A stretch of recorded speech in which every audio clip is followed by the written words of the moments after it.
Hello, my friends. This is Wakeangel2001, and I have a bit of the sniffles today. I don't know if the last cold I had relapsed after we had that cold snap, or if I just caught an entirely new cold, again from the cold snap. But yeah, I was sick all weekend. I'm actually back to the point where I can at least talk a little bit more, so I decided to do the video, which is the retrospective on all the customs that I made over 2022. There was a total of 43 of them this year, which is a little bit down. That's less than one per week. Like, I think the previous year what was that year that I made like more than 70 of them? Man, I was on fire.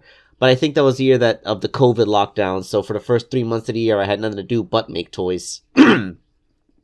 So yeah, it started with, if anybody wants to go through my videos or galleries or whatever, it started with that DJ Octavio figure and ended with Blaze the Cat. You know, the Jack Pacific Blaze.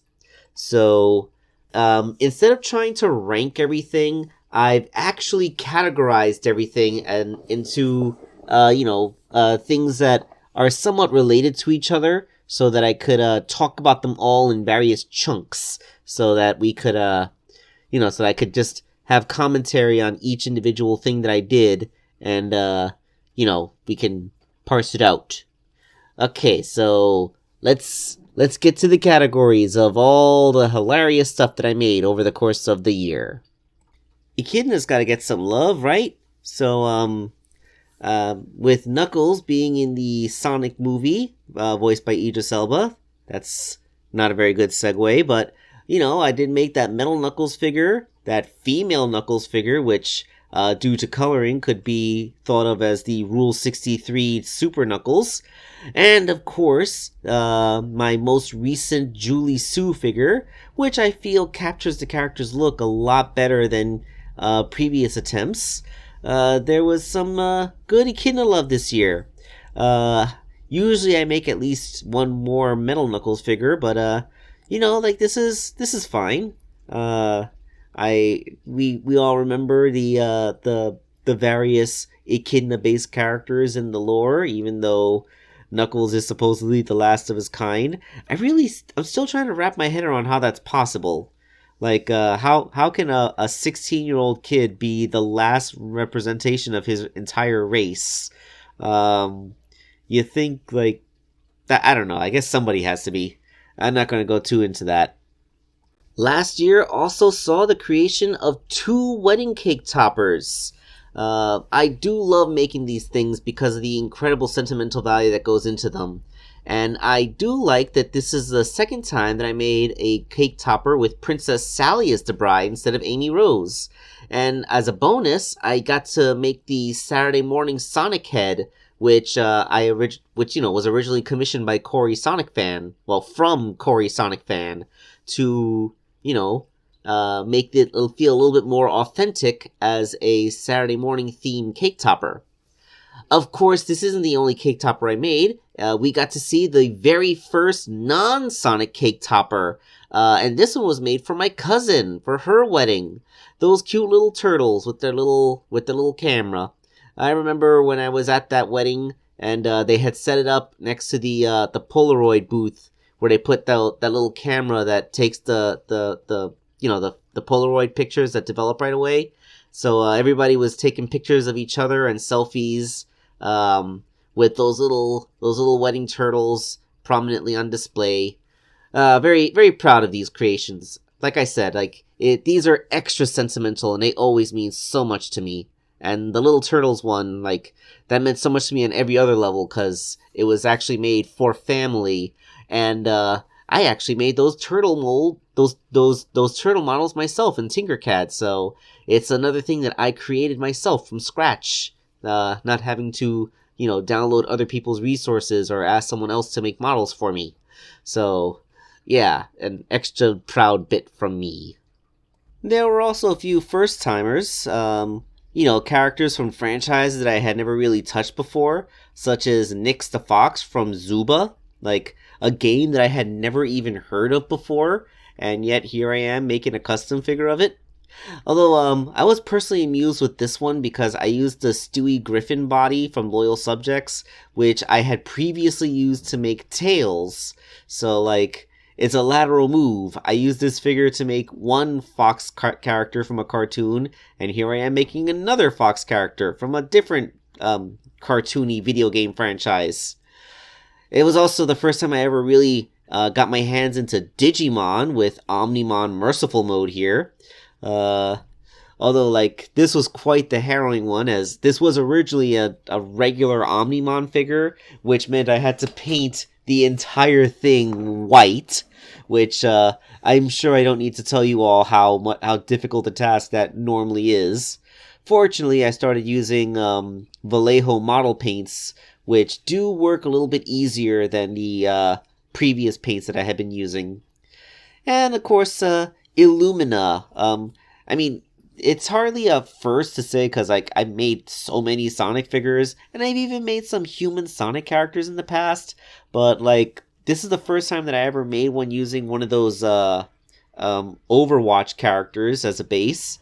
And, of course, the big giant 3D printed harp, that's one of the tallest objects that I ever had to 3D print, so that's a first in its own right.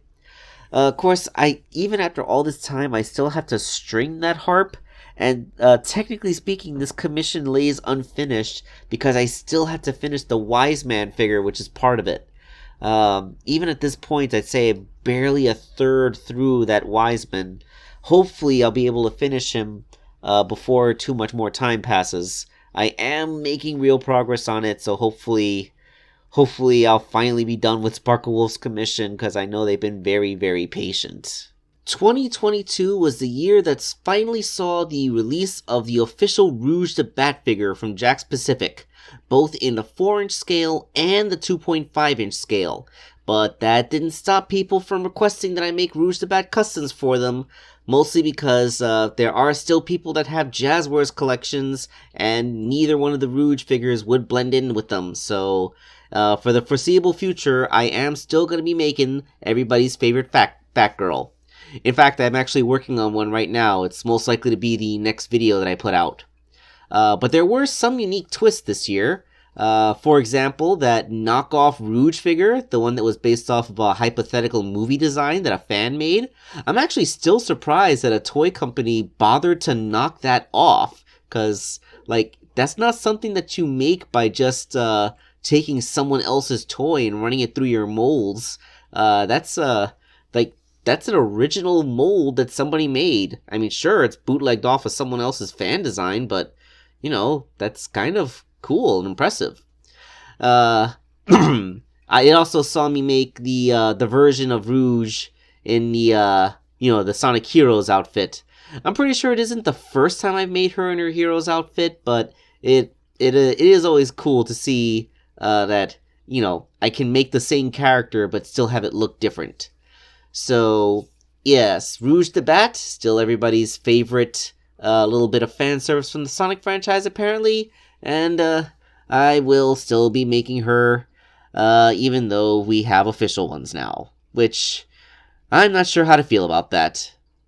I think if I had to pick my favorite creations of the year, they would probably rank among these. The Freedom Planet Girls. Like, I had been wanting to make these myself for such a long time, but real life kept getting in the way, and they just kept getting pushed further and further back, until finally they were actually commissioned, and I had an excuse to do them all. I really am quite proud of how they came out. Although, even though I did have to get Corey, I basically had to commission him to make two of the characters, because I was only able to find a released model for one. But still, the fact that these three characters now exist as action figures, and that's thanks to me, like, that's something that I was really happy to finally be part of. I also love that first-person shooter version of Mega Man X. That's because Captain Fedora made that cool little intro sequence, which was just so amusing. I really should collaborate with other video makers more often, but as you can see from the production values of this video, I'm really no editor. I've barely figured out how to record without having all those microphone peeps and stuff like that. So I don't know. I guess I'm just not like I'm a toy maker, not a video maker. So I guess that's why a lot of other YouTubers don't really want to collaborate with me unless it's just having my toys show up in their stop motions or whatever. Speaking of which, that Chrissy the Squirrel was a fun one. I do remember how I got so enthusiastic to make Pink GameCube's little squirrel character, and made her, and she did the unboxing video, which she put up as a short in her own YouTube channel. Fun collaborations like that are always cool, even though it was just another YouTuber commissioning me, but it's a YouTuber that I was subscribed to. And I think... oh, sorry about that. I think if I had to pick the one that amused me the most last year, it would probably be that naked Amy Rose figure. Oh, yes. I know there's a lot of people who are looking at this right now and groaning, but that's exactly why it was my favorite this year. Oh, the reactions of the people, some of them who are desperately trying to hide the fact that they're foot fetishists, others who, tried to go along that whole thing that a fictional character's age actually has meaning in something when it's a fan work and the character's age isn't even consistent over the course of the multiverse that the character actually is canonically part of. Oh, but this one amused me to absolutely no end. I even got to use it later on in one of the other videos, just to troll that little bit more. Speaking of when she made that extra cameo, the Soap Shoe Sonics. Ah, yes. This year saw the creation of two Soap Shoe Sonics, one in Jakks Pacific scale and the other in Jazzwares scale. It's amazing how this is such a simple custom. It's literally a new pair of shoes, yet Jakks Pacific has yet to do it. They've re-released the Sonic figure so many times. I think he's been in at least 3, possibly 4 waves of the toy line that they do, because every wave only introduces 1 or 2 new figures, and then we get re-releases. And the only Sonic that's really been different was the one that had weird colors. They've given him new hands. I think he has closed fists and open holding thing hands for the rings, and they've swapped them left and right, but they haven't thought oh hey, if we're gonna be making new glove molds, why don't we just make a new shoe mold too? And why have we not gotten an official Soap Shoe Sonic? It just doesn't make any sense. And of course, the Jakks Pacific's one is a standard affair, but the Jazzwares scaled one was unique in that he actually used a 3D printed Sonic head. This, of course, was to prevent the figure from being too top heavy and supposedly make it easier to use as a stop motion puppet. It actually has been used in a stop motion since that day, although the series overall has gotten delayed, so the Amy Rose figure that I also made for them has yet to make its premiere in their show. Yes, and that's where I trolled, aha, you thought you were going to see a great figure of your favorite shoes on Sonic, but then I also included that cursed Amy Rose figure! Oh, gosh. I really love doing that. That was just my most epic troll figure of the year. That's it's not even technically my favorite figure, but it's my favorite response from the fan community. Because the more I can stir up your passions, the happier I am. And nothing stirred up passions more than that Amy Rose figure. Of course, probably the most important category are my personal projects. We gotta remember, making toys is my hobby. If I was only making toys for other people all the time as commissions, I'd probably get pretty burned out on it. So the things that I make for myself are probably the most important figures of the year.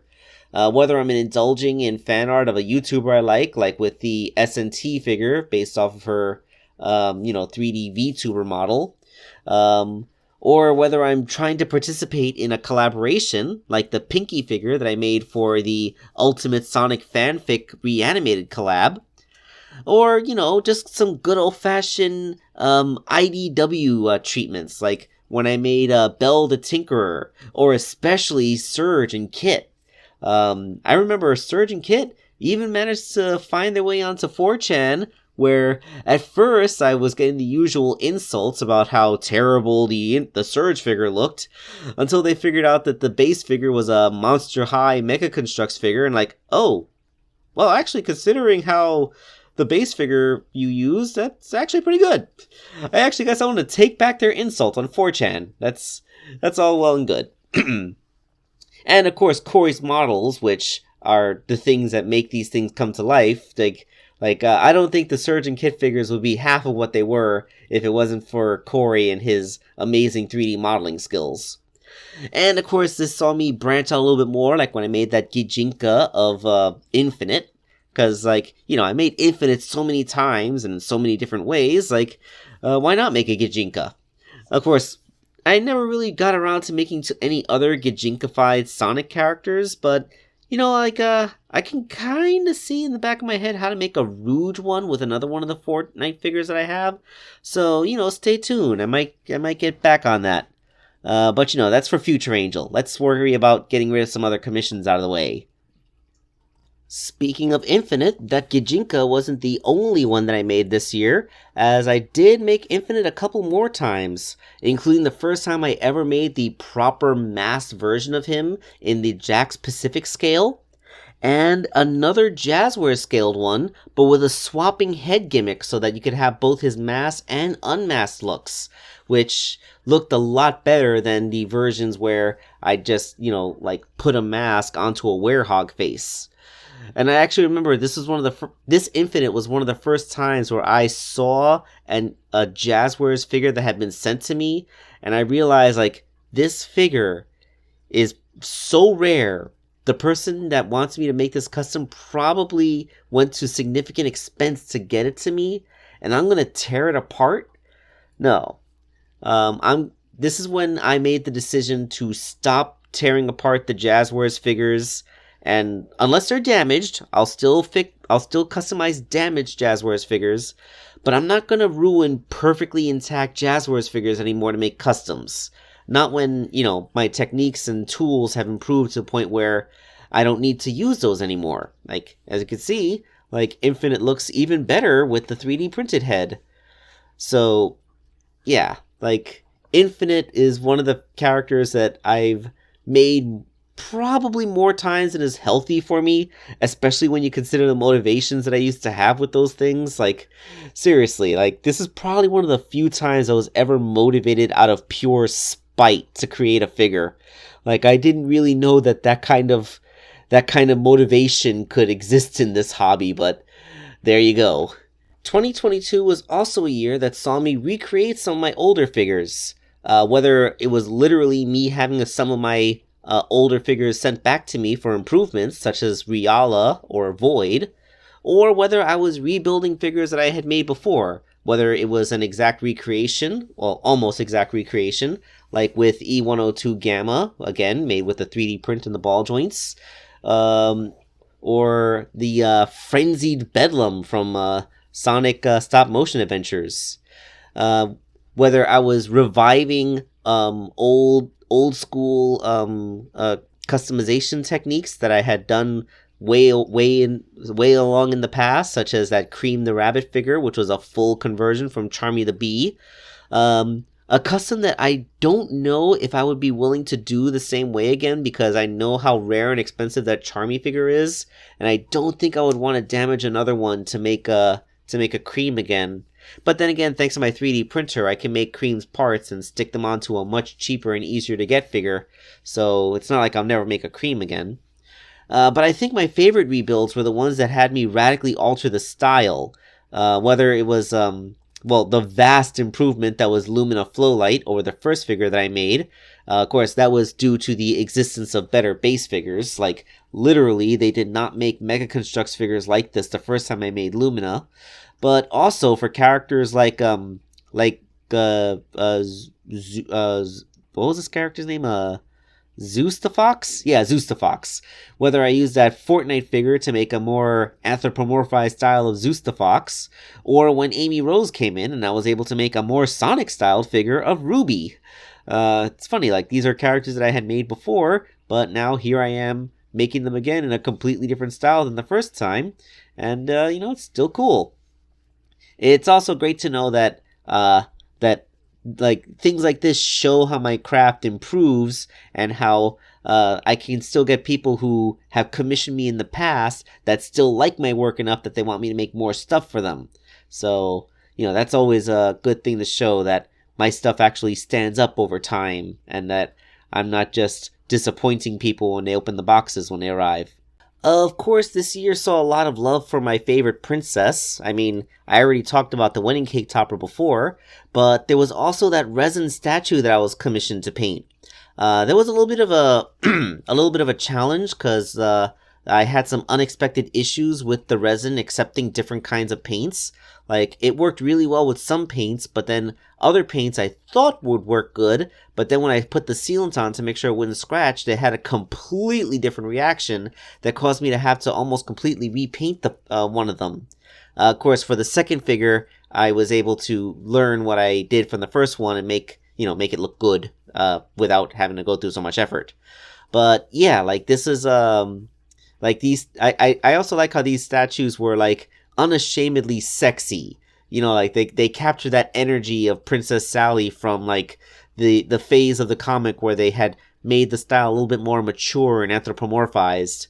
So those were really fun. And of course, there was still some love for the post-Super Genesis wave appearance, as I was commissioned to make another one of her. After seeing the great success of the Sally figure that I made for myself, he just had to have one for himself. Fun fact, the energy blade that I gave to him, it was originally the one that I made for myself. Yeah, like, it was too much of a neurosis for me to keep that thing plugged into my figure, so I decided, you know what, I like displaying Sally without it. He can just go ahead and keep the blade for himself. So I never actually made a second blade from my own figure after that. My Sally has just been displayed in pacifist mode ever since.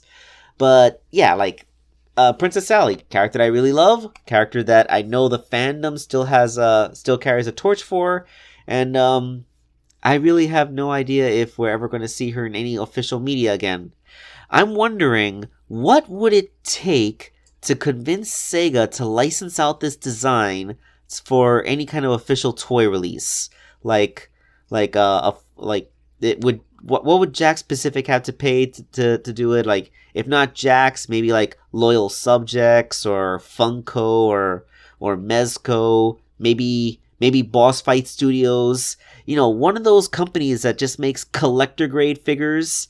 And like what would it take for one of those people to get Sega to release the licensing for Princess Sally and, like, at least the main cast from the original Saturday morning cartoon? Like, let's not complicate everything up with all the expanded universe from the Archie comic and everything like that. But, like, if we could just get someone to get interest in a Saturday morning Sonic cartoon line of any kind, like, maybe if the original Saturday morning cartoon line is successful, we could talk about doing variants, which would include the Super Genesis wave appearances of the characters later on. But I just really want to see these characters get modern day love.